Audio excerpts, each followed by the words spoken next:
Uh, Carol, can you hear me? I can. Oh, good. I couldn't tell whether my speakers were working, but it appears they are. So thank you. Yes, of course.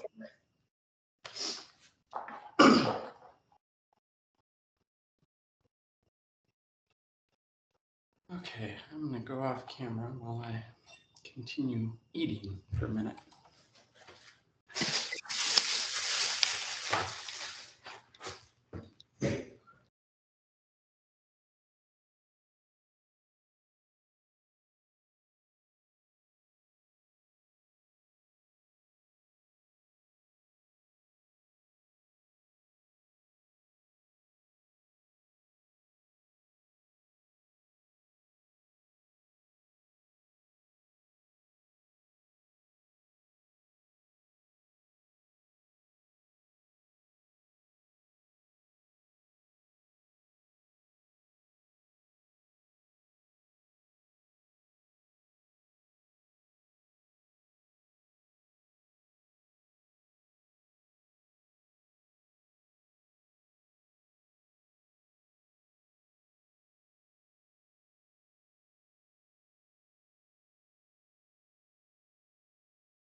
Carol, I see that we have, looks like Commissioner Freeman and Vice Chair Bovet. Is anybody, any other commissioners? I saw Rep. Lewis come, and here's Commissioner Beach.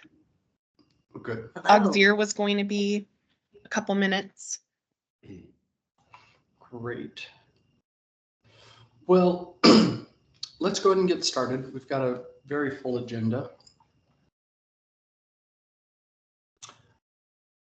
Welcome. Today is the June 26th meeting of the Oregon Criminal Justice Commission.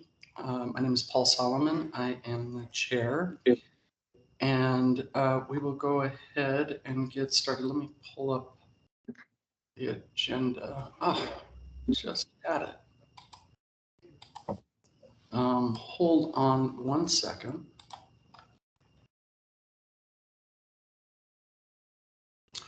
Carol, while I'm pulling this up, would you remind me what's on the top of the agenda?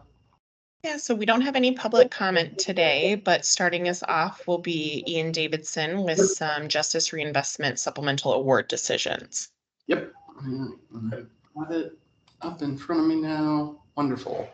Okay, let's go ahead and, oh, actually, roll call. I'm sorry. Yeah, and we just got Lisa in, so that'll probably be a good time to do that. Are you ready for me to start? Yes, please. All right, Chair Solomon, Present. Commissioner Auxier, but I think he's on his way. Commissioner Beach, Present. Vice Chair Bovet, Present. Commissioner Freeman, I'm here today. Commissioner McPherson was going to miss, Commissioner Norton, I'm here. Senator Przanski, and then Representative Lewis. Present. All right, we do have quorum even without Auxier, but Great. here he is actually. Speaking of, perfect, then we're good to go. All right. Well, let's go ahead and get started.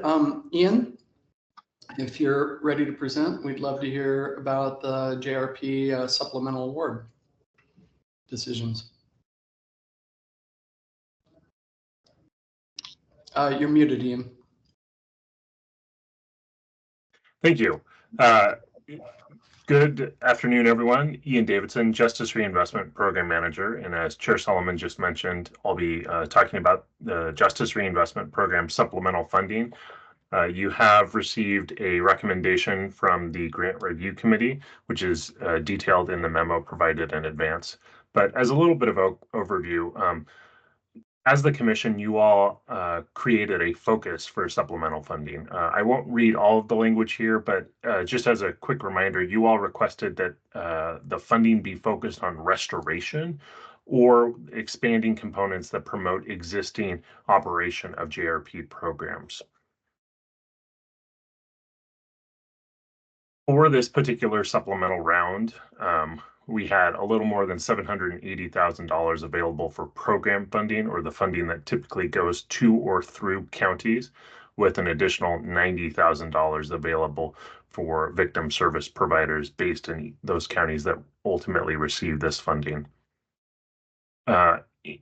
According to the solicitation, which you all approved, interested counties were eligible to receive up to $100,000 in program funding. However, there was a requirement that counties had to also provide contingent funding requests in the amount of $100,000, $75,000, and $50,000. We received 12 supplemental funding requests from 12 different counties. All of the applications were deemed as meeting the requirements outlined in the supplemental funding solicitation, meaning that they did meet the focus identified by the commission. However, the total requests far exceeded available funding. We got $1.1 million in requests with only $780,000 in available program funding. Because of that, the Grant Review Committee was faced with some difficult choices. Here is a quick summary of some of the discussion of the Grant Review Committee. They made some observations and they requested that I, as the staff person to the committee, to convey some of this information to you all at the commission. I know Commissioner Norton also serves on the Justice Reinvestment Grant Review Committee, so she may be able to chime in with additional perspective. But at a high level, the Grant Review Committee would like identified prioritization criteria for future non-formula grant opportunities. The way that the solicitation was constructed, that there was a kind of a binary. Do you meet the focus of restoration or do you not? And so the Grant Review Committee, when faced with a funding deficit, they did not feel comfortable making decisions which they might have considered arbitrary on who should win and who should not win funding. They also noted what they described as grantee fatigue in requiring counties to submit an additional application for supplemental funding. They did ask me if I had heard any of similar complaints from the counties themselves, and I cautioned that I did not take a universal survey, but that we had received complaints about the additional work required, and so the Grant Review Committee wanted to pass that along. They also recommend that any future supplemental awards to not require an application in the future. They did not provide specifics on what that might look like, but that's something that we as CJC staff are thinking through how that could work moving forward. But that at a high level is some of the observations and recommendations separate from the funding, which the Grant Review Committee had. I'm happy to pause here, see if Commissioner Norton has any comments or answer any questions about this part before I move to funding. I have no comments if there's no questions. Well, I think this might be a good point to have some reflection discussion about what the options might be moving forward. So I get the fatigue, but I mean, what are our options? You know, I guess we could set up a process where there's no application. Mhm. It seems like if we want to be able to use excess funds and make them available, we have to create some sort of process for counties to apply. Is it Yeah. possible? Oh, I'm sorry. No, please. I'm wondering if it is possible to do like they did with the JRC funds, like, hey, if we, or not JRC, which was the one where, anyways, I'm gonna stop. But like a tiered, like, here's your basic amount that we think you're gonna get. If beyond that, what is on your wish list? And we could identify some priorities for that excess funding. I don't know. That's my thought, so that they're capturing it all at one time. Or maybe it's like, yeah, I'd really like to fund a part-time DA, but I don't want to do that with our grant funds. But maybe if we had extra, if that makes any kind of sense. Mm-hmm. Were you going to say something, Ian? Yeah, I would just say that there are perhaps opportunities to move some of the requests further up into the process, kind of like what Commissioner Norton is indicating. So perhaps in the initial application, there's a wish list section where they could put in which case it's happening once the thinking, the discussion at the local public safety coordinating council is just happening once. There's also perhaps an opportunity to minimize the amount of unallocated funding earlier on. And so these funds, as a reminder, are coming from unallocated formula funds. And that's as a result of 3 counties indicating that they did not want to apply for justice reinvestment funds. And so if we could gauge which counties, if in the future counties choose not to apply, which ones those are earlier in the process, then perhaps we could, through the formula process, reallocate those funds at the front end. So there are not $800,000 of unallocated funds after awards are made. But those are all considerations that we're in very preliminary stages of considering whether or not we can, and the logistical challenges of implementing such a change. Great. Other comments? Well, we will keep this top of mind as we move forward and think about our next round of funding for JRP. Thank you. So of those 12 counties that applied, and if you'll recall, as part of the solicitation, each county had to submit alternative budget requests in the amounts of 100,000, 75,000, and then 50,000. Because of the number of requests, the grant review committee looked to the $75,000 requests and then awarded as much as they could for each county.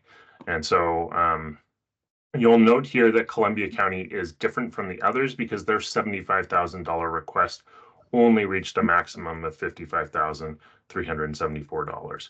And then so Columbia County's what I'll call $75,000 budget request, which was not a full 75,000, that alternative budget request is fully funded, and then the remaining 11 counties were funded to the maximum degree possible with available funding, which you see there as $66,292. And then the victim services funding is proportionate to that. And then you see the total supplemental funding amounts here.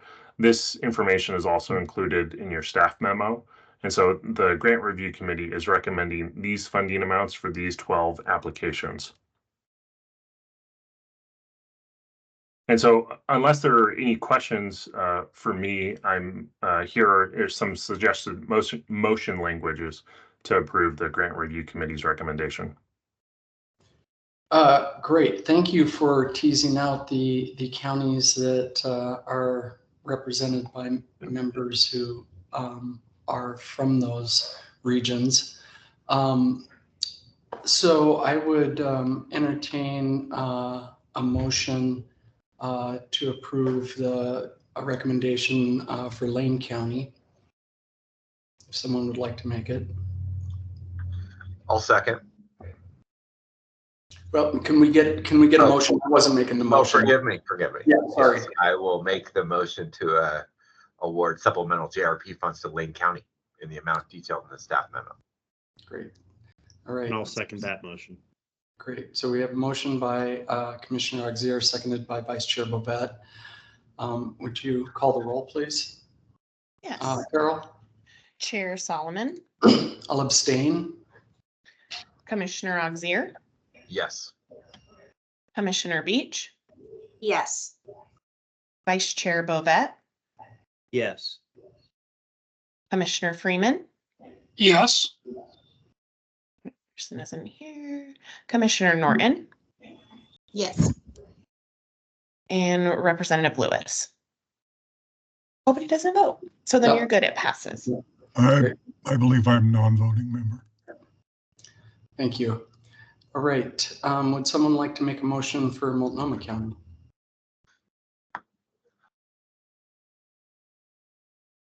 I would move to approve the GRC recommendation to award supplemental JRP funds to Multnomah County in the amount detailed in the staff memo. And I'll second. Great. So we have a motion by Vice Chair Bovet, seconded by Commissioner Beach. Roll call, please. Chair Solomon, Yes. Commissioner Auxier, I'll abstain. Commissioner Beach, Yes. Vice Chair Bovet, Yes. Commissioner Freeman, Yes. and Commissioner Norton. Yes. Then it passes. Great. And then the last one that we have pulled out is Washington County. Would someone like to make a motion for Washington County?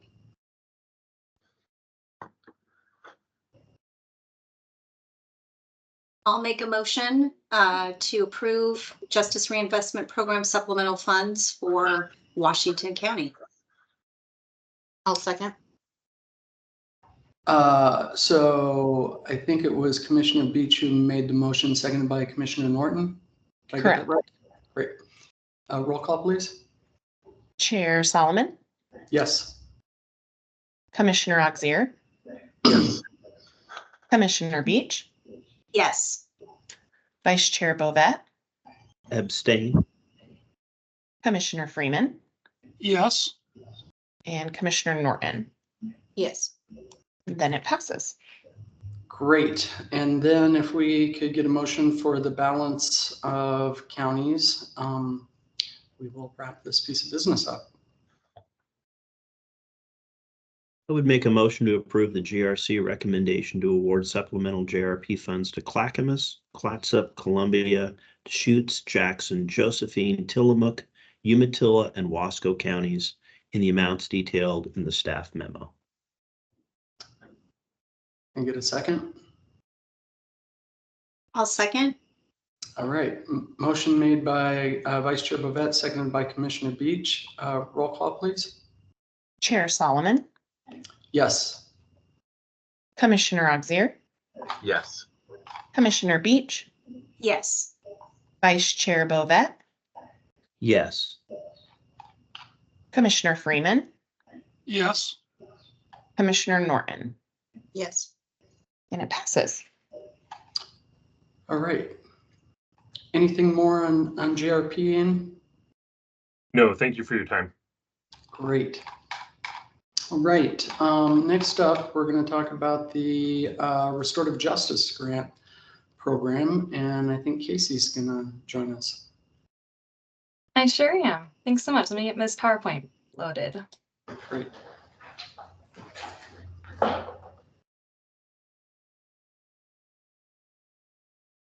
Right. Hopefully everyone's seeing what I'm seeing, a restorative justice grant slide. Fantastic. Good afternoon, commissioners. For the record, my name is Casey Beck, and I am the CJC Behavioral Health Program Manager. What we're here today for is basically, I will be providing an overview of funding recommendations that are coming from the Restorative Justice Grant Advisory Committee for the purpose of your review and authorization, as well as considerations for the remaining funding after we get through the first stuff. So quick overview, House Bill 5204 appropriated an additional $4 million to the Restorative Justice Grant Program for use in this current biennium 23 to 25. The Grant Advisory Committee met at the end of April and decided to allocate up to $3 million of those $4 million total to prioritize efforts for existing programs to maintain their current operations, including whatever was necessary to bring programs into full pilot or operation mode if they had been in some sort of planning phase prior. And they also chose to allocate at least $1 million to open a 6 or 9 month planning grant opportunity for new applicants. So that was the update that I left you all with at the end of May. And let's see, we had a short form application that was open to existing grantees between May 8th and May 22nd. And in that short form, we asked folks to just take care of a couple things. First, to indicate whether or not they wanted to extend their project period for an additional 12 months. We asked them to estimate their total amount of carryover funds. So those would be any funds that would not be used by the end of their current project period, as well as we asked them to identify what amount would be required to support the capacity of their current operations within the scope of their existing program. And then we flagged any funding requests that were regarding expansion or changing of scope, so that the GAC could review those in detail before making any approval decisions. And let's see, all 7 existing grantees opted to extend their project periods and request additional funds. So a quick refresher on the various roles here in restorative justice application review. With any applications received, grant staff such as myself review applications for completeness. We're making sure that they adhere to program rules and priorities. And then we ensure that the advisory committee, as well as you all at the commission, apply program rules consistently across all programs. The grant advisory committee's role here is to evaluate the applications and all the details, to discuss those applications collaboratively, and then approve which applications are sent to you all, the commissioners, for final funding authorization. So your responsibility today is just to make that ultimate funding decision based on the applications that are being presented to you as approved by the Grant Advisory Committee. So this slide presents an overview of the approved funding requests that would be ready for your authorization. As you can tell here, all 7 grantees are requesting additional funding. All 7 grantees did request a project period extension through June 30th of 2025. So just about a year out from now. You'll see the asterisks here represent the 2 programs that requested to convert from a planning grant to an operational grant. So they were in some sort of planning or early pilot phase. And it's possible that their request here represents, a different amount than their previous award, just because they're moving into a different phase of operation.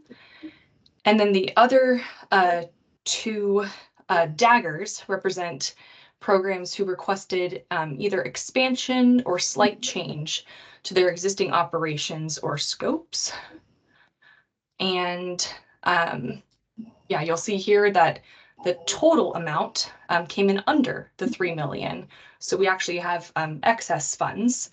And the Grant Advisory Committee met last week to review the details of each, gap funding application, and, made the decision to approve each application as presented here today, which was the amount of each application's total funding requests. There were no cuts made because of, ample funds and everything falling under the restorative justice grant, spirit, and also to support existing programs. So there will be at least $1,312,000 and change that would be potentially available for planning grant opportunities or maybe even a supplemental round. But before we get to that, would you like me to review the details of each funding request? Or for time's sake, would you just prefer to move forward to discussion and action, knowing that the Grant Advisory Committee did review the details? What would you prefer? Well, I'll take the temperature of the commission. I'm okay with moving forward. A lot of these are grants that we've reviewed previously, or they've been funded in prior rounds. But if there are those who would like to take a look at these in detail, I'm fine with that. Commissioners? I'm okay with moving forward. Yeah. And Commissioner Freeman. Others okay with moving forward? Great. Commissioner Bovell. Okay. Yep. Okay. I'm seeing a general consensus. Casey, are you able to tell us, like, I know that the Center for Dialogue Resolutions in Lane County, can you tell us which counties these programs are for in the event that we need to have any abstentions on the vote? Yeah, that is a little complex just because some of these programs cover multiple jurisdictions. So you are right, Center for Dialogue Resolution does provide services in Lane County. Conflict Artistry does provide services in Lane County and I believe in Lincoln County. Deschutes, obviously in Deschutes. Inside Alliance is the metropolitan area of Multnomah County. Lutheran Community Services Northwest is Multnomah County as well. Resolve Center for Dispute Resolution is in Southern Oregon, and I am not recalling which counties it may cover at this moment. So maybe my team can look into that. Please and thank you. And Six Rivers is multiple jurisdictions, but in Hood River County primarily, and kind of like that whole gorge area. So I'm going to look to Ken and maybe Vice Chair Bovett to provide any insights on whether they feel we need to abstain on these. These are going directly to nonprofits, not to county governments that folks may have work with. What are your thoughts on whether it's good practice here to abstain? I think we do the abstentions largely just for appearance purposes. Yeah. In most cases. I don't think it's actually required by the state ethics laws because in most cases, none of our own personal salaries are tied to any of these grants. At least I know Washington County they aren't. I'm primarily Washington County's land use lawyer, for example. So this is even more removed to me. So I don't really know the reason why we would do that unless somebody has a connection to one of these. Now, if somebody has a connection to one of these, I can see where we want to be consistent and make sure we afford the opportunity for a commissioner to abstain just for appearance sake, if nothing else. Great. And that's kind of what I was thinking as well. So I'll leave it up to each commissioner now that we know where these programs are located, whether you feel the need to abstain. Commissioners, I do have one update at Jackson County for Resolve Center for Dispute Resolution and Restorative Justice. And I would like to clarify that the Deschutes County application does actually go to county government. It's the Deschutes County District Attorney's Office that would be receiving the grant funds, just so that's clear for the record. Okay, great. Well, unless I hear that there is an abstention, I'm fine with doing these all as one slate.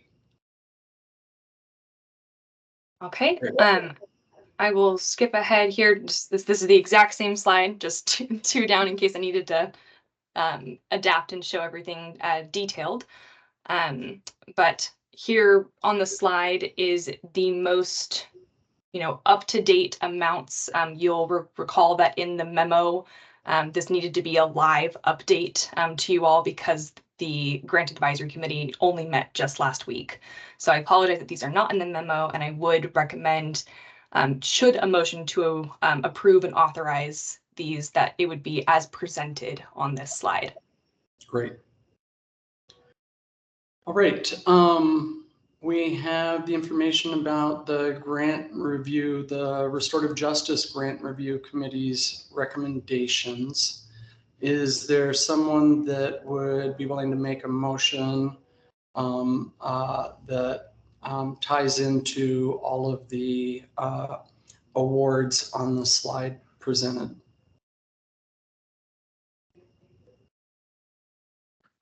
I'll make a motion to approve staff recommendation for all of these 7 funding requests for under the Restorative Justice Grant Program as reflected on our screen. Great. Is there a second? I'll second. Great. We have a motion made by Vice Chair Bovett, seconded by Commissioner Beach. Carol, would you please call the roll? Yes. Chair Solomon, Yes. Commissioner Auxier, Yes. Commissioner Beach, Yes. Vice Chair Bovett, Yes. Commissioner Freeman, Yes. and Commissioner Norton. Yes. It passes. Great. Thank you, Ms. Beck. Yeah, we have one more thing to go over related to restorative justice. Thank you all for the authorization of those funds to existing grantees. But before I let you all off the hook, we have some remaining funding to discuss. So because that came in under the $4 million that was appropriated to the Restorative Justice Grant Program, wanted to make note that there is $1,312,344 that remains in this restorative justice pot. Originally the Grant Advisory Committee had, made a decision and a recommendation that, at least 1 million could go to a planning grant of some sort open to new applicants. And it would be a very limited project period. What would likely make sense is 6 months, January 1st of 2025 through June 30th of 2025.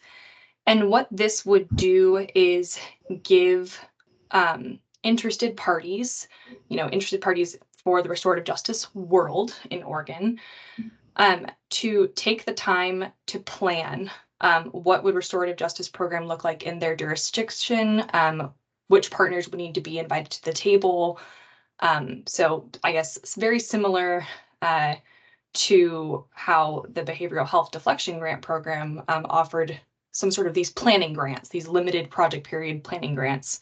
They would be doing the same for the purpose of inviting new applicants to access smaller awards, perhaps, to just take the time to pay personnel and maybe consult to plan for new restorative justice programs in the future.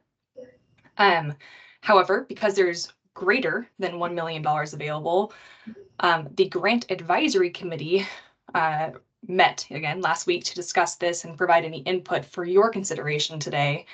Their recommendation is to combine all remaining funds, so the $312,344 to the 1 million, and open a competitive application for both the existing grantees, the 7 that were just on the previous screen, and new applicants. For new applicants, it would be that planning grant opportunity only, so no full operational programs, in such a limited time. But for the existing folks, the 7 grantees, there would be an opportunity to apply for supplemental funding in a competitive way, should those programs deem necessary to do so. So also for discussion and action today is that decision right there. With the remaining funding, the $1,312,344, what would you all like to see from that funding?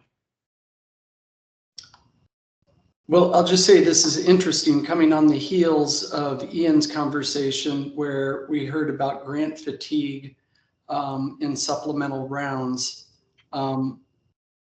So, and I understand this is a separate program and these are newer grantees. So my guess is they probably won't mind having the opportunity to apply for more money.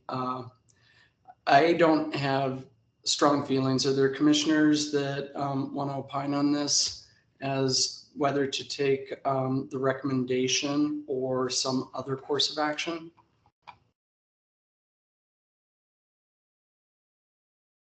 I'm sorry that I have to ask this, but to clarify, are we going to be asked to, is the recommendation that the remaining funding go towards both of these grant application ideas that we would promote, have some of the money go towards planning grants for new applicants and some go to supplemental funding? Is that correct?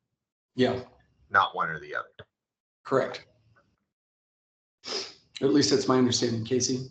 Yep, that's correct. To combine all remaining funds and open a competitive application for both existing and new folks, but limiting those new applicants to only planning grants.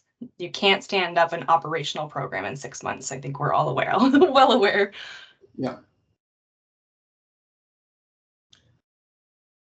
Well, I'm not hearing any concerns or direction to do otherwise. So if there's no further discussion, I think we can move to a motion to approve this.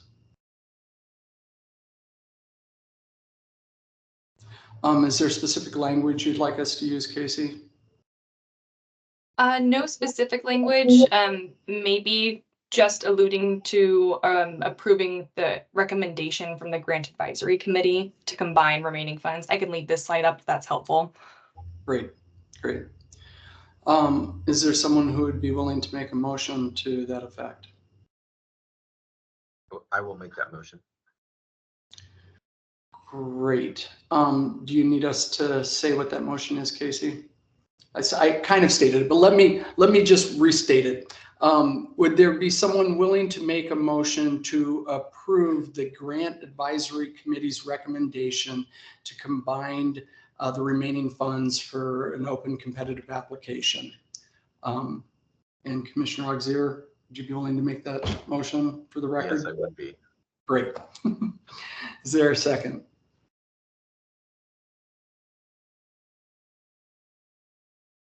I'll second. All right, motion made by Commissioner Auxier, seconded by Commissioner Norton. Can you please take the roll, Carol? Yes. Chair Solomon, Yes. Commissioner Auxier, Yes. Commissioner Beach, Yes. Vice Chair Bovet, Yes. Commissioner Freeman, Yes. Commissioner Norton. Sorry, yes. Perfect. Then it passes. All right. Anything else on the restorative justice grant program, Casey?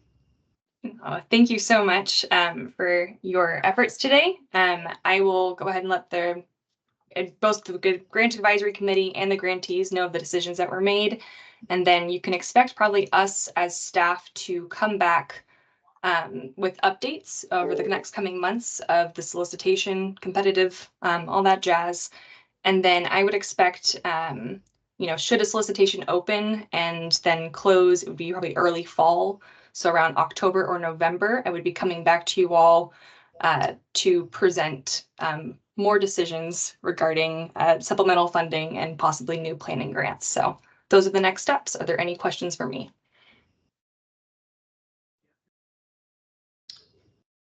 Hearing none. Thank you. You bet. All right, next up, Rachel is going to talk to us about permanent rules for filing jail-based medications for the new opioid use disorder grant program.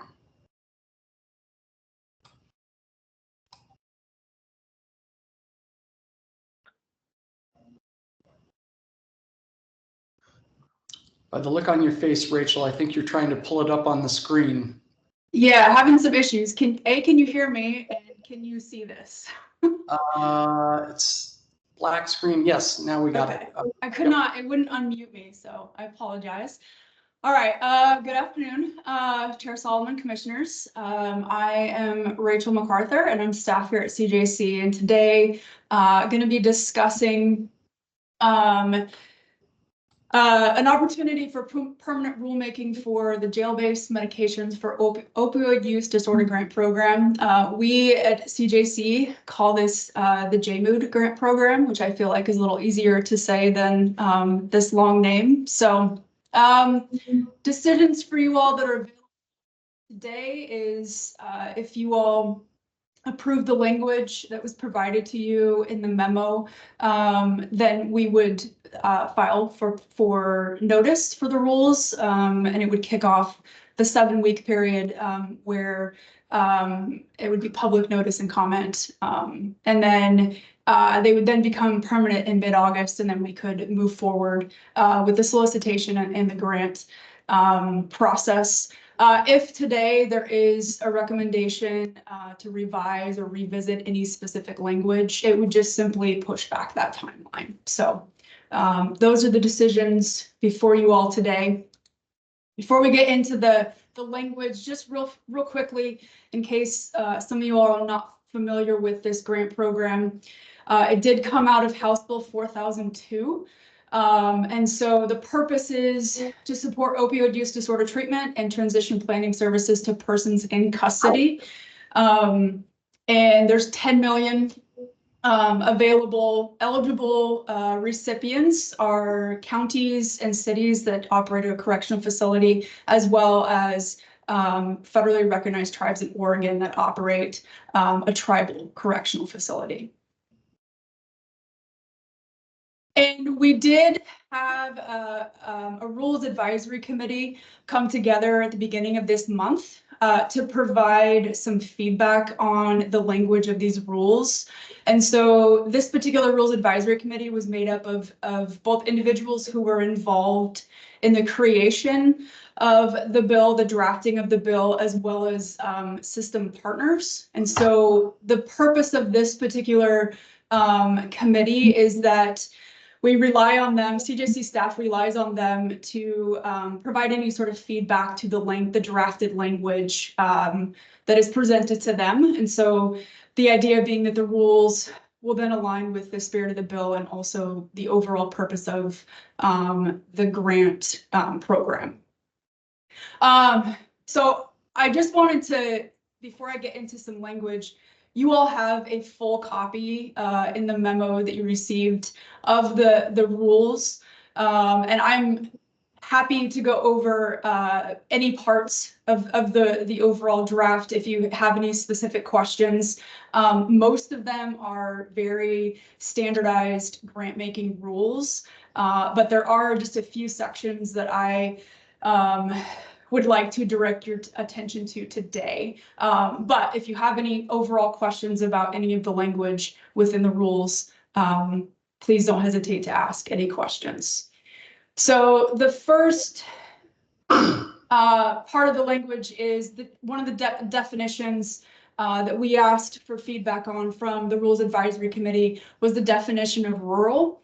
And so this was the feedback that we got from the Rules Advisory Committee. One of the things that they felt was helpful with this particular definition is that it's very tangible and it's descriptive, and it also has jail facilities serving as the anchor for this specific definition.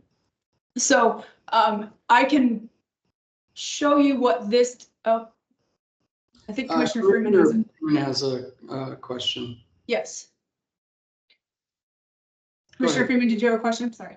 Yeah, can we ask as we go? So on that definition, it says urban areas 50,000 or more according to the most recent status, but it doesn't, I mean, what's an urban area? Is that a city or is it meant to be city? Yeah. Or is it just an area where people live in an urban density? Yes, great question. It is urban density. Here is a map of what that looks like. And so remember, this is anchored in facilities. The Rules Advisory Committee felt like that was very important, that when looking at population density, it should be anchored to facilities. And so the example that they used in here in coming to this particular definition is if you look at this map in general, you can see the red places are where there is the most population density. And then you have these circles that are indicating where those jail facilities are.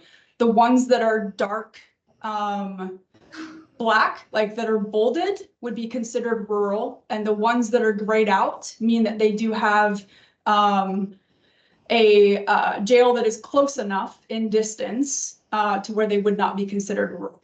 Okay, so the two examples that it can explain that is if you look at Eugene, it's a very populous area, and then you look at Florence, they're in the same county. Lane County is very large. And if we went by Lane County as the anchor, Florence would not be considered a rural jail, a rural facility. And so the Rules Advisory Committee felt like the distance and the population density was very important to reflect that. The other example would be Corvallis, that area up there. If you look at Albany, even if you look at Lebanon, which is a little over, it is grayed out because it is close enough to a population area. And so, Commissioner Freeman, I hope that answered your question in terms of distance and looking at population density and how that's reflected in this definition. Yeah, that's helpful. Thank you. Lane Yep. County is a big county, just a little bit smaller than Douglas County, though.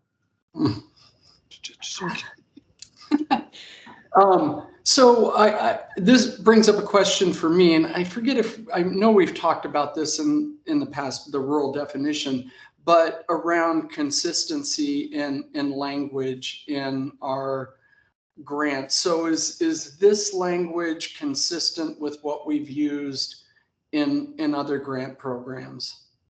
It is not in the sense that other grants. So when we looked at kind of drafting this language, we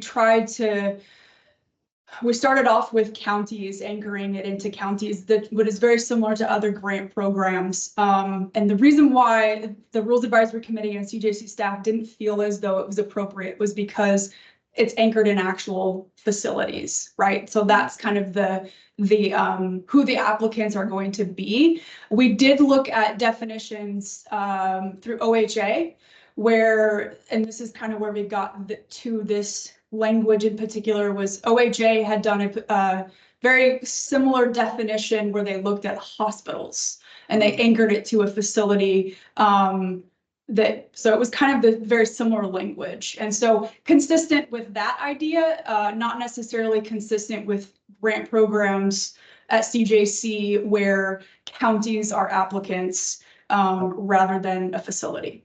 Okay, that makes sense. Thank you. Any other questions on this language or this map? Oh, another question from Commissioner Freeman and Rep. Lewis. Or go ahead, Rep. Lewis.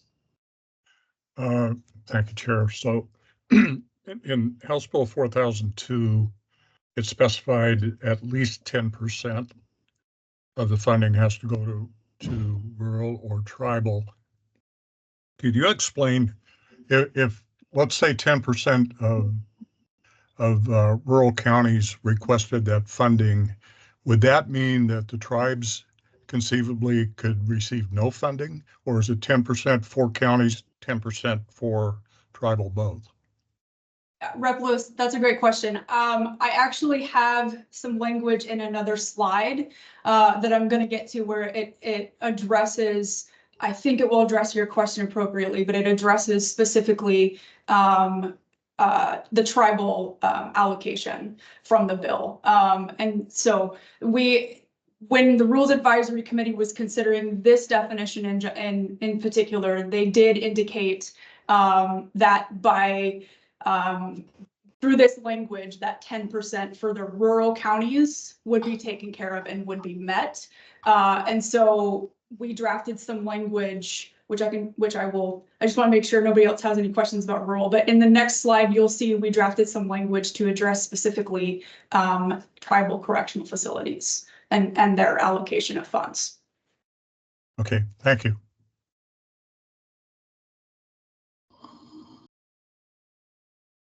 Is it okay if I move? Yep, please. Okay. Okay, so this is part of the application requirements. There's no need for you all to do anything today with this. We are just really looking to make sure that the language that is drafted here is something that you all approve of. When we get to next steps, we'll talk about what this actually means for subsequent meetings. But we reached out before, we did some outreach before the Rules Advisory Committee met, and it was kind of determined that a formula approach to this particular grant would be the best approach. And so there is some language in B that addresses the idea of a formula approach for this particular grant. And then Rep Lewis, for your question, if you look at A, the commission will also set aside a proportion of the grant funds and make that available to tribal correction facilities. And so that set aside will be outside of that 10% requirement. And so no need to do anything today in terms of setting the formula or anything. We just want to make sure that this language is something that you all approve of. Great, and I think we have questions from Rep Lewis, followed by Commissioner Freeman. Thank you, Chair. So I just want to be sure I'm clear about that. So you're talking about a formula for the tribal corrections facilities that is over and above the 10% for rural. Is that correct? So yeah, thank you let me clarify. We're talking about a formula for cities and county correctional facilities. In that formula, the 10% for rural will be considered. So we'll make sure that it's allocated appropriately to rural county or to rural facilities. And then outside of that, there will be a set aside for tribal correctional facilities. And so they will not be part of that formula. They will not be considered a part of that formula. And follow up, Chair? Yes, please. So there's no, I mean, at least 10% has to go to rural, but there's nothing in the proposed rules that would make that the cutoff. In other words, it could be more than 10%. Is that correct? That is correct. And there's also language in there that's if it's under, then there's also if it's under the 10%, the request is under 10%, then there's options to deal with that as well. So yes, it just has to be at least 10%. All right, thank you. Yep. Commissioner Freeman. Thank you, and I've read all the language and I absolutely support it. The one thing I'd like to make sure you're aware of, and you probably already know this, but some of us rural counties, as we're trying to just get medical for our jail, we're lucky to get one person or one company to want to do that. And oftentimes they're requiring this program as part of the contract. So if you don't do this program, they won't do your jail medical. So I think in the section where it says grant application review criteria, number 2, I think you all ought to consider having something in there that allows counties that are struggling to get any medical for their jails to make sure that that's a consideration for I'll use the name of the company, WellPath. That they're requiring counties to have this program or they won't provide the medical. So I think that's just important for the grant review committee to understand and realize that this program in some areas is not even optional anymore, it's required. Yeah, thank you for that feedback, Commissioner Freeman. If I also have language in the next slide that may address that as well. The Rules Advisory Committee was very sensitive to the fact that there are some facilities that aren't going to have the infrastructure to get to hit the ground running with these kinds of programs. And so if you look at the next language that I'm going to present, they tried to be very sensitive to the fact that any sort of demonstration or attempt to demonstrate or relationships with or establishing a relationship, kind of sensitive to the language that there are going to be facilities that are at different places as it pertains to this kind of a program. And so if I just want to make sure before I move on to that and fully address your concern, Commissioner Freeman, does anybody have any comment or feedback for this particular language? Perfect. Okay. And I apologize for the amount of text on this, but I also wanted to show this as well. This was something that this comes both from the bill, directly from the bill, these requirements, and then also some Rules Advisory Committee feedback and language that they felt was important to put in here, particularly I think it's 3C, where it talks about an intention to align with best practices or aligned with best practices. That is kind of getting at the sensitivity of certain facilities. They may not have a complete program at the time that these funds are released. And so keeping that in mind in terms of eligibility or their ability overall to receive funds. And so these are the requirements of applicants as when they apply. Commissioner Freeman, did that help at all with your concern? So yes, but a little bit different. The point I was trying to make is you may have jail facilities that have multiple people willing to do their medical in their jail, and it's competitive, so you can negotiate as a facility to get the best deal or to get the best care or the best programs. The point I was trying to make is there's some areas of the state that doesn't exist. There's no competitive. Only one group or one company will apply to do the work. And if they require this program, it's mandatory for us. So I just think that should be a consideration when you start thinking about who you're going to fund for these programs. If you have an area that doesn't have the program and it's sort of a wish list and they want to have it, and they have multiple providers that can continue to provide healthcare without the program, maybe that's not as high as a priority as some facility that without this program, they'd have no medical. That's the point I'm trying to make. Okay. Thank you for that clarification. Appreciate that. The Rules Advisory Committee did talk about rural communities with kind of that lack of resources. And so if you look at 3B, they talked about specifically planned coordination with a treatment provider. And also there is a section in here, and the Rules Advisory Committee definitely stressed the idea of telehealth and being able to utilize that as well. It may not be in this specific language, but they did talk about the idea of that treatment provider specifically them being able to access it through telehealth as well, and being able to receive funding for that. So.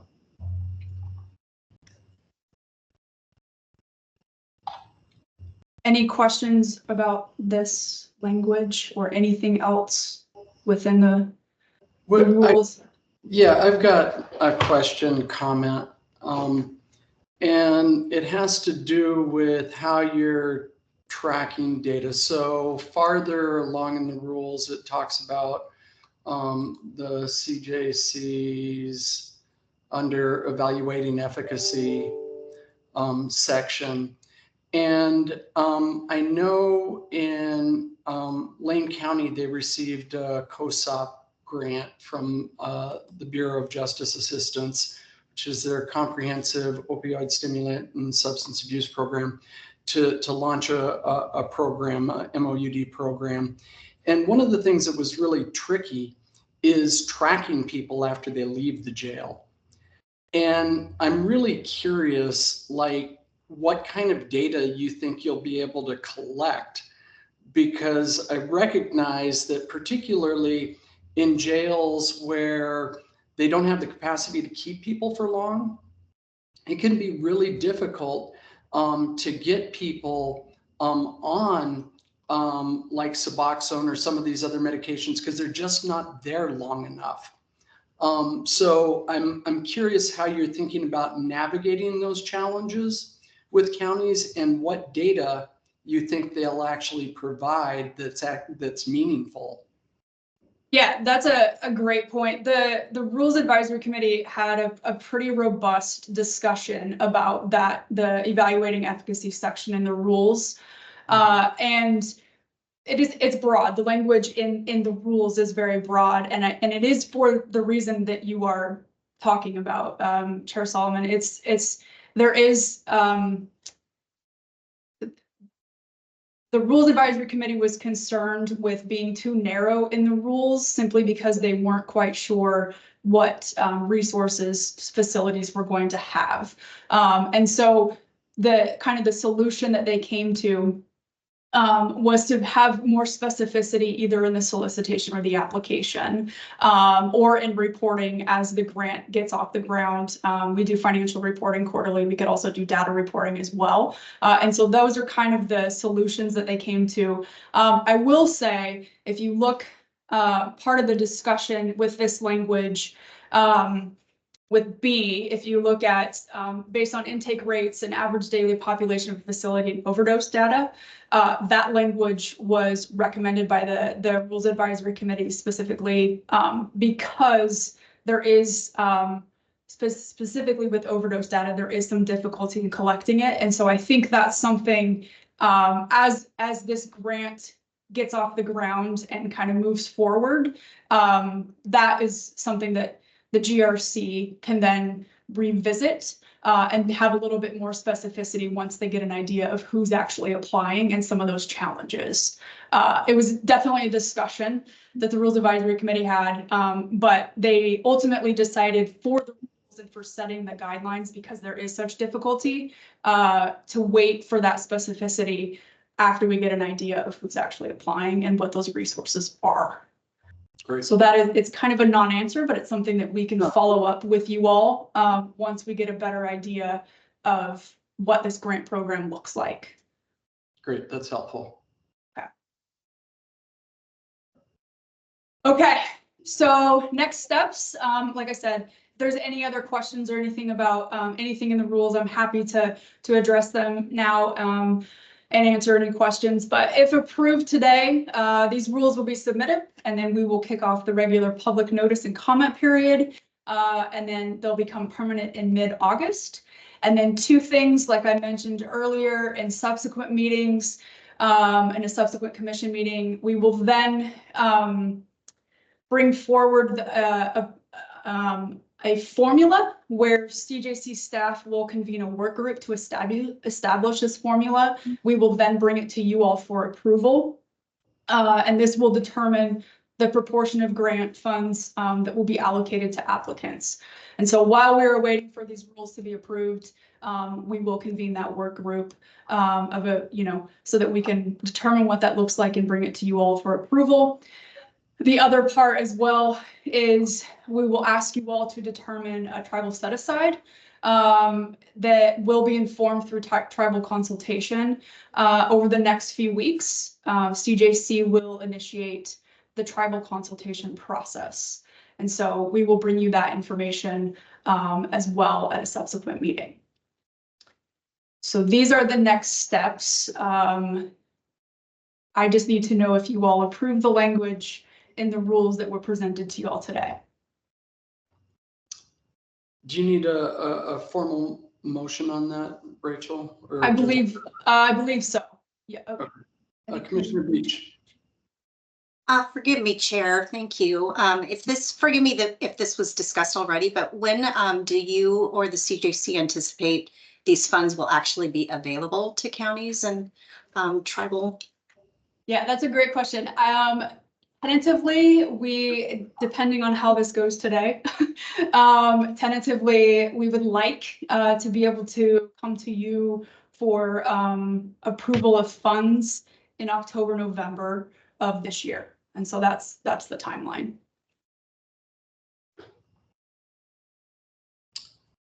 Great. So Rachel, are you looking for a formal motion here? Yes. Yes. Okay. Is there any further discussion? Would someone be willing to make a motion to approve the rules for jail-based medications for opioid use disorder program? So moved. Was that you, Commissioner Beach? Yes, Chair. Thank you. Yeah. Is there a second? I'll second. Great.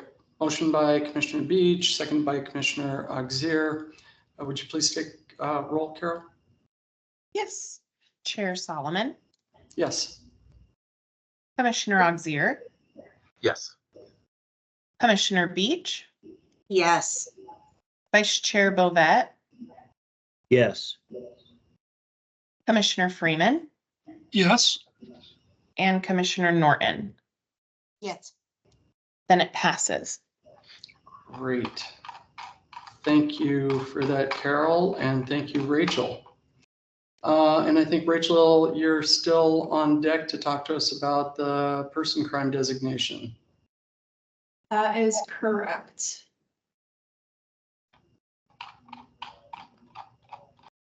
Right. Can you see that? Yes. Perfect. All right. Again, I'm Rachel MacArthur. I'm staff here at CJC. And during the last commission meeting, we presented a list of sentencing grid guideline decisions for y'all to make. And you all asked staff to provide a little bit more information on one registerable sex crime that could possibly be designated as a person crime. And this is just a reminder, it was sexual assault of an animal. The parole board identified this statute. This is an older crime. It was just flagged by the parole board for CJC to bring before you all for consideration. And it could potentially be designated a person crime. And in the last meeting, the discussion mostly centered around how this particular ORS compared to other sex crimes in terms of their designation. In your all's memo, we provided a table so that you all could compare this particular ORS to others that were sex crimes that were designated as person crimes. Sorry, Commissioner Bovet, do you have a question? Not a question. I just would like to talk about this when you're okay. through. I was going to suggest that if you all don't have access to that, or if you don't want to go through that large packet, I can pull up that table if that's a little bit easier for you all. If you just want to see that table for comparison on the screen. Does anybody have a preference? I've got it here in front of me. Do others want to see it on the screen? I have it on my screen as well, Chair. Okay. Okay. It's like we have it up. Do you want to make a comment now, Vice Chair Bovet? Yes, thank you, Mr. Chair. This may take me a few minutes to explain, though, hopefully.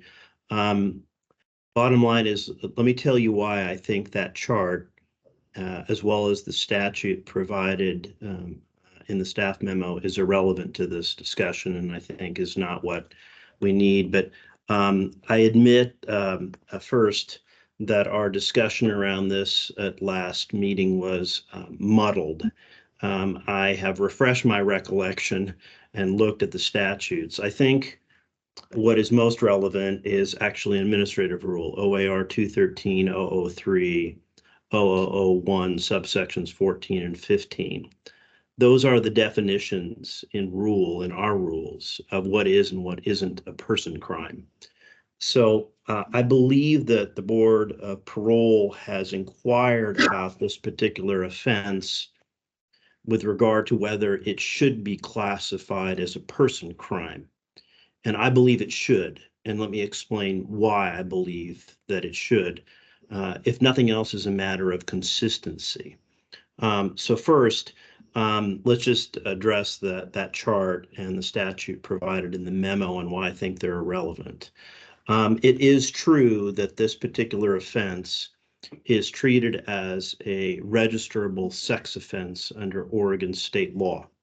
And that is required for registration purposes. That is not the purpose for which we, as a commission, classify crimes as a person crime. We do that for a completely different reason, which is how those crimes are treated on our sentencing guidelines grid for purposes of sentencing under the felony sentencing guidelines first established in 1989. Essentially, that can move people further to the left on the grid in terms of crime seriousness classification. So what is relevant to me is how do we treat other animal-related felonies under the previous OAR I mentioned, 213-003-0001, particularly sub 14. And do we treat other animal-related felonies as person crimes? Now, you might say, hey, we shouldn't anthropomorphize animals and treat those as person crimes. And I hear that argument, but this is really not about anthropomorphizing animals. I think it was Commissioner Auxier that referenced, really we have decades of evidence and science to show the strong connection between abusing animals and abusing people. So this commission previously has been surgical about this and classified some animal offenses as person crimes. And there are two, and I'll just mention both of them that are classified currently as person crimes. One is animal abuse in the first degree, which is 167-320. But we surgically went in and said only under subsection 4, which has two categories. One, if you commit that offense in the immediate presence of a minor child, which is clearly a person crime irrespective of anything else, but also if you have a prior offense for any of a number of person type crimes or animal type crimes, so repeat offenders. And then we also, and I think this is most significant, have already classified aggravated animal abuse in the first degree, ORS 167-322, in its entirety as a person crime. And that does not require having another person present or victimizing a person. So it appears to me that the commission previously made determinations, I believe, based on the evidence and studies that show that strong correlation between abusing animals and abusing people. So for consistency's sake, if nothing else, but I would also argue for the reasons I've just stated, we should tell the Board of Parole that we think it would be appropriate to essentially initiate a rulemaking proceeding to add this particular crime as a person crime under the OAR, but not for the reason that it is a registrable sex offense, because it actually would be consistent with our current treatment of aggravated animal abuse in the first degree under 167-322 and animal abuse in the first degree under 167-320 sub 4. So thank you for tolerating my little statement here, but that is how I make sense out of the muddled discussion we had that I was trying to do on the fly at our previous commission meeting. So I'll just state my position. I will be voting to move forward with a rule change and making it clear that sexual assault of an animal under 167-333 is in fact a person crime. Great, thank you for those comments, Vice Chair. Rachel, do you want to continue? This is all I have. That's so I just need a consensus from you all in terms of what your decision is. So that's all. Great. Commissioner Norton. So, I agree that when it's done in the presence of a person, I could see that, because then the idea of using an animal as a weapon of intimidation or whatever, I don't necessarily think I follow, and I understand where you're coming from, but I don't necessarily follow that I would do all. I know I'm not articulating well. I'm sorry, y'all. We had active threat exercise right before this, so I'm still trying to come down, but I don't know that I would necessarily say that any sexual assault of an animal would classify as a person crime, is kind of where I'm at right now. Thank you.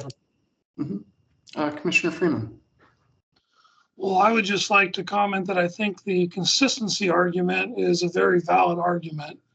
One of the challenges in all this criminal justice stuff is having some kind of consistency and thought process as we make the decisions. And therefore, I'm supportive of Commissioner Bovet's position. Great, thank you. Commissioner Auxier. I join in Mr. Bovet's reasoning, and one comment, just more of a practical argument in favor of the person crime designation. If this is an isolated incident and there aren't future crimes, the designation, whether or not this was a person crime or not, will really have no obvious impact on the offender going forward in their lives. But if a future person felony occurs down the road, it would give a sentencing judge options. It wouldn't the judge would have more ability to send the offender on a future person felony to prison if that was appropriate, and increase the likelihood that that was simply an option for the judge to consider.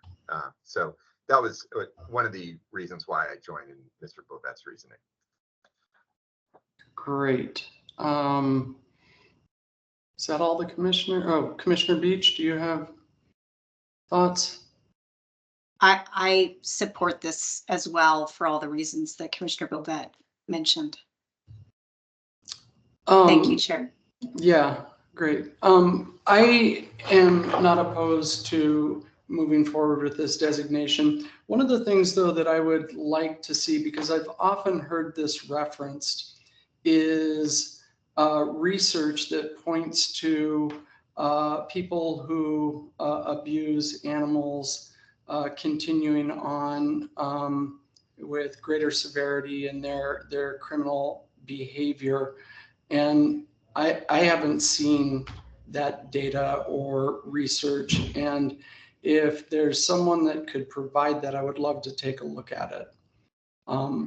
But that aside, for the sake of today's conversation, I think you have the consensus that you're looking for, Rachel. I know that Commissioner Norton has some questions, but it sounds like we have a majority of commissioners in support of this. Commissioner Bovet? I'll just add, if I might, I actually agree and understand with what Commissioner Norton is saying, and which I think will be important for staff to essentially dig up the evidence and studies that I've referred to and make that part of this record as the chair has requested. And here's my reasoning. If that exists and is the justification for why we have already taken action previously, then we should be consistent. and move this to a person crime. If for whatever reason, I'm just imagining all of this and my memories are bad, then we might very well want to take not only take or not do this action, but revisit our current classifications of the other ones that aren't connected to a person or a child being present and remove those from the person crime category. I think the science is there, so I think it's going to be the former rather than the latter, but I would urge staff to gather that data because that will be the justification for moving forward with this proposed action. Great. So just so I'm clear, is the consensus that we are moving forward with a person crime designation, or is it that we are moving forward depending on what the research says? I think I can clarify. Okay. We are moving forward. The consensus is to move forward, but we are urging staff to gather the science, data, and studies that support that. And if you don't find it, come back to us and I'll have a shocked look on my face and then we can unwind this. Okay. Thank you for that clarification. Great. All right. Anything else on this, Rachel? Nope. Thank you. Okay. We are cooking with gas. Actually, I'm not sure if I should say that these days. Let's see. Next up is Kelly. We get to talk about homicide trends. Thank you, Chair Solomon and Commissioners. Kelly, Officer Research Director at CJC. My Teams just gave me a little blip, but I think you all can hear me. Okay. Yep. All right. Next test is the PowerPoint. I will say too, the CJC research staff can do a little digging on some of the research you all just described on the last topic. We'd be happy to do that. But for today, I have a PowerPoint prepared with some updated information on violent and homicide crime rates. All right. Oh, big screen. Can everybody see that PowerPoint? Yes, excellent. Okay, so 2 commission meetings ago in April, I gave an overview of the most recent reported crime rate trends and focusing on violent and property crime trends. And you all asked for an update specific to homicide crime. And so that's what we have here for today. There we go. Okay, similar to April, this is UCR data. So this is data that is collected by the FBI on reported crime for law enforcement agencies across the country. We have the definitions there for violent and property crimes, and I explained last time that this is offenses that are reported or known to law enforcement. And so things that are not reported to law enforcement are not included in this data. Thinking about homicide specifically, the rate of a homicide not being reported or not known to law enforcement would be lower than other types of crimes, but is still possible, could still happen. And we also have the challenge of the lag in the data collection and then the complexity of homicide cases as well. So, law enforcement can have a case where a missing person has been reported, but there's not evidence yet of a homicide, and that's an open case, or the cases are complex, so there could be a scenario where law enforcement needs to wait for the medical examiner's report, other evidence to be collected that can take some time. And so there can be a bit of a lag with the reporting for homicide as well. But similar to last time, we have the primary strength that this information is collected consistently across states for these specific crime categories. And then also, as we talked about last time, the challenge here is the lag in the data collection, which you'll see here on the next slide. I have data through 2022. Unfortunately, a little bit of a lag there, but we'll get to something more recent next. So here is some long-term trends for violent and homicide rate. So the chart on the left is the violent index crime rate, similar to the last presentation. So just a reminder here, the solid red line is the US total or national violent crime rate all the way back to 1960. And then the dashed blue line is Oregon. So historically, Oregon has been below the national rate. And then we do see that more recent increase beginning in 2020 that we looked at in more detail in April.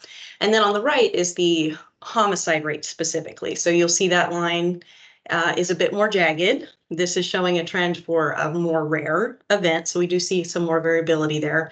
And on the right is the rate per 100,000, where on the left is the rate per 1,000. So we are scaling to population, but just different scales here. So again, Oregon, all the way back to 1960, has a rate that is below that national rate. And we can see, I think, as everybody here knows, but maybe hasn't seen it quite so starkly on this line chart, the pretty substantial increases beginning in 2020 in the homicide crime rate. So at the national rate, it begins in 2020. For Oregon, really that stark increase in 2021 for those homicide rates. So for the next slide, we'll look at Oregon specifically and along with other Western states, and then really focus on that 2019 to 2022 time period. So this gives you the long-term context. And so for a little more recent comparison here is what we've seen from 2019 to 2022 for these percent changes. So the top line there in the table, we see Oregon and then other West Coast states, and then the US total there on the bottom. So there were some differing trends across these time period across states. Oregon shows a nearly 17% increase in the violent crime rate. You can see other West Coast states were at that percentage change or higher. California at 13%, Colorado is the highest at 28%, Washington nearly 24%. A few states did see declines in this time, Arizona, Nevada, New Mexico, and then that national rate was flat over that time period. That's different than what we see for the homicide rates there. So for 2019 to 2022, a stark increase in Oregon of a 60% increase in that homicide rate. The national rate was 23.5%. So 60% is quite stark, but other West Coast states also show rates at that magnitude or larger. Colorado at 60%, Idaho at nearly 69%, and Washington at 85%. So you can see all states except Utah show increases of at least 25% in this time period, 2019 to 2022. Now, as we talked about the lag in the data. So at the state level, we have it through 2022, but we do have large city data available for 2023. It was released in April, and they call it a preliminary release just for large cities. And it doesn't include all large cities. Some are not able to meet that reporting deadline, but we did get it for all large cities in Oregon and most on the West Coast. So for some more recent information, we'll switch back here to Oregon specific. So Oregon specific large cities, 2012 to 2023. So the red line is now the total of Oregon cities with a population over 100,000. And the chart here now is just the counts. So for Oregon, this is Eugene, Gresham, Hillsborough, Portland, and Salem. Bend was added in 2019, but is not on this chart here. And then the blue dashed line is Portland specifically. So I think, as everyone in this virtual room is aware, really the Portland trend is what's driving that total large city trend. So we have those both there, so you can see what that is looking like. Before COVID started, homicides were increasing in Oregon. So from 2016 to 2019, there was a 25% increase for Oregon large cities. In 2016, there were 36 reported, and in 2019, 45. So this was on an upward trend pre-COVID. We do see, again, those pretty stark increases beginning in 2020 and 2021 to that peak there. And then for 2023, we do see that there is a decline occurring. So for large cities, it's a 15% decline, and in Portland, a 21% decline. So it does appear that the peak is behind us, so to say, and is coming back down in the direction we'd like to see. This is still, as you can tell from this chart, still above pre-pandemic levels, but does appear to be declining from those peaks. And I have one more slide. Here we see that Portland is really a driver for Oregon's large cities. So for other large West Coast cities as well, for this 2022 to 2023 comparison, again, these are just counts, reported counts for the calendar year. Generally, large cities on the West Coast are showing some substantial declines in the homicide rates. An exception is Seattle, which is shown a almost 22% increase. You can see the counts are important here. Boise does increase, but you can see it's from 3 to 5, and Salt Lake increases from 14 to 16. But generally, large cities are showing these declines of at least 10%. And while we are seeing these initial declines across large West Coast cities, similar to Portland, many still have rates that are still above pre-pandemic levels. Yeah, and I'd be happy to take questions. Great. Thank you for sharing that data. I've got a question, then Commissioner Freeman, I'll turn it over to you. So it seems like Oregon's data is pretty consistent with UCR, although we couldn't see the raw numbers on the UCR, but at least as far as the graphs go, it seemed like they were pretty consistent. I'm curious your thoughts on what's driving both the trend previously and the upward trend. And I kind of get COVID, but the upswing came prior to COVID. It started in 2016.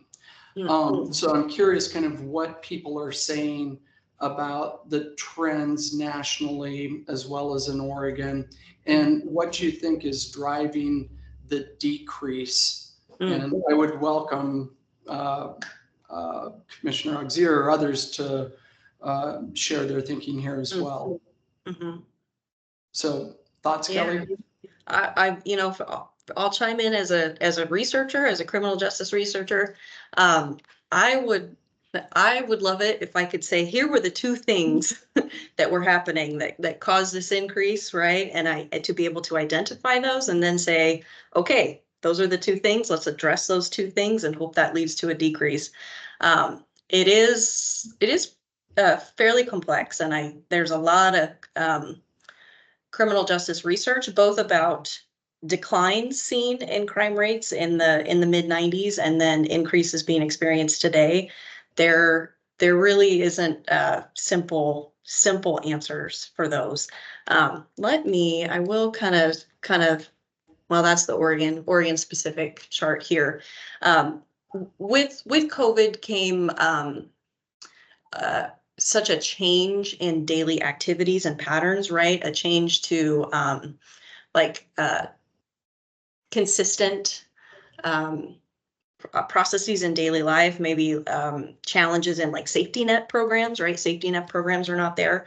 So I think there is some of those ideas kind of circling in criminological research, but there really isn't, a solid, hey, it was this thing that has caused this.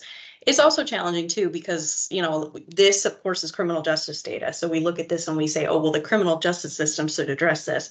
I think we've seen with the work that Multnomah County is doing, right? That the criminal justice system will respond once it happens, but there can be investments, targeted investments earlier on for preventative measures, right? And it's not simple, but that can really make a difference there as well. So those are just some ideas to throw out there. Yeah, Commissioner Auxier, any thoughts before we move to? Yeah, I do think it's. I'm not an expert in the field, really. I have a lot of the same instincts that Kelly has. Just as someone who I am on the Gun Violence Review Commission that is being led by OHSU and taking an epidemiological approach to gun violence, and I think a lot of we're actually in the report. There's a report in the works, and And I think a lot of what Kelly has just shared is what her gut is telling her may have contributed is really consistent with the findings of the Gun Violence Review Commission as well. Great, thank you. Commissioner Freeman. Thank you.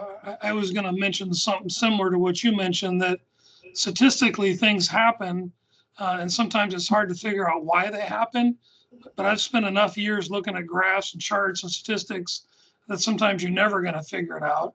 You know, there's been some pretty amazing things happening in the time period that this chart shows, especially towards the end. Everything from a change of administration at the federal level, you had Measure 110 take effect, you had a pandemic, you just had a lot of things going on. I think it'd be awful hard statistically to figure out which one of those things created this situation, but I think it's important to continue to look at it. Great. Thank you. Any other comments or questions for Kelly? Yeah, thank you, commissioners. I did kind of go back to this earlier slide just to kind of reiterate the point here. Looking at that violent index crime chart, you know, the nation as a whole and Oregon experienced some pretty substantial declines in the violent crime rate from the, you know, late 80s to mid 90s peak down to 2000. Those are substantial drops in violent crime, and you know, we've had 20 years of research to try to explain that. We don't have real simple answers as to what caused that decline. And so I think it kind of speaks again to that. It is complicated. It's not just a couple simple things that cause that decline. And to Commissioner Freeman's point, we're not quite sure what's causing these recent increases as well.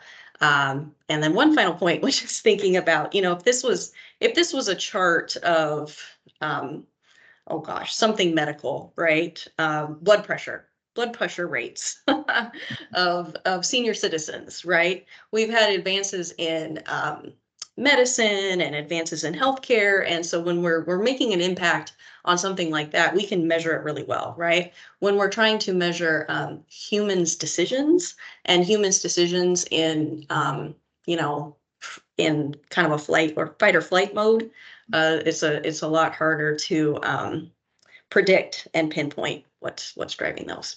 Just to echo that, Kelly, like, you know, since coming back to Multnomah, I have responded out in the field to a number of homicide scenes. And what's really struck me is how there's no consistent through line for any of these. They're all stories that seem so random and situational. And there are consistent through lines, I think, when you look at it globally or from a higher perspective. But gosh, it's just, it really is a challenge to explain it for one reason. Yeah, well, it seems to me, particularly with murder, often crimes of passion, irrational behavior, very difficult to predict, as opposed to other crimes where maybe there's a little more, you know, economic drivers, certain things that may be better predictors of criminal behavior than, you know, someone getting super mad and pulling a gun out and shooting someone. None of my cases have seemed to make any sense. That's for sure. Yeah. Well, as always, Kelly, very much appreciate your reporting on these data. Find it quite fascinating, even if we don't have all the answers. And unless there are any other questions, I think we will move on to the Organized Retail Theft Grant Program update from Shelby. Thanks, Kelly.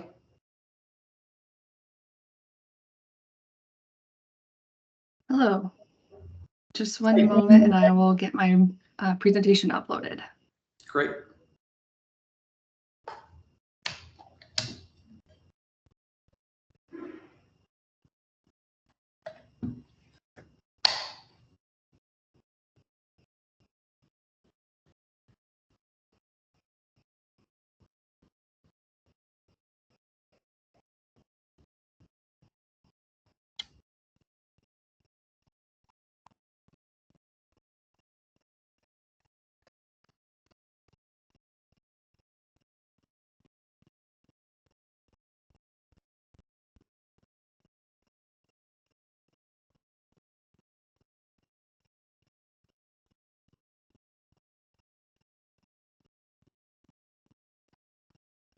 You're up. Perfect. All right.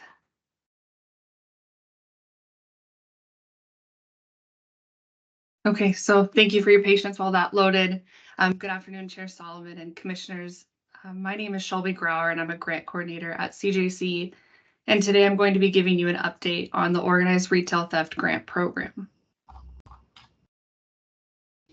As a quick review, Senate Bill 900 established the Organized Retail Theft Grant Program.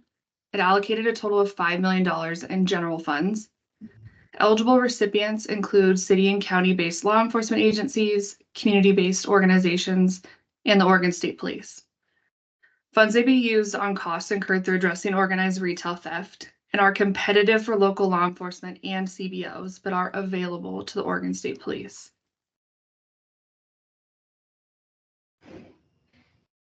This is an updated timeline for the grant program. The solicitation was released on May 24th, and applications are due this coming Monday on July 1st. The commission will make the ultimate decision for funding at the July commission meeting, and we anticipate sending contracts to award recipients for signature in August. The commission shall prioritize applications that demonstrate any or all of the priorities that are listed on the screen. This is language that's been solidified in the rules as previously approved by the commission.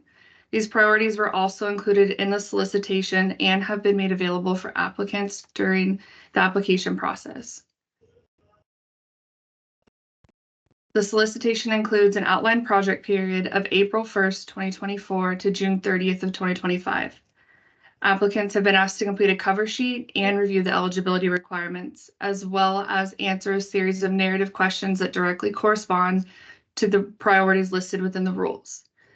They're also asked to upload a budget projection sheet, which gives them an opportunity to itemize out their funding requests, as well as complete a narrative where they're asked to explain the connection between their funding request and the outlined priorities. Applicants also have the option of uploading any current memorandums of understanding as a supporting document.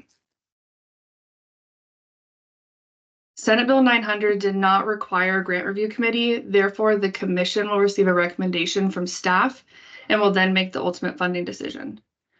Once applications have been submitted, staff will review the applications for eligibility requirements. Any that do not meet the eligibility requirements will be set aside and presented to the commission as ineligible at the time of the funding recommendations. Staff will then analyze and score each application's adherence to the outlined priorities and review the budget projection sheet for any unallowable expenses as outlined in the grant administration guide. Staff will then provide funding recommendations to the commission.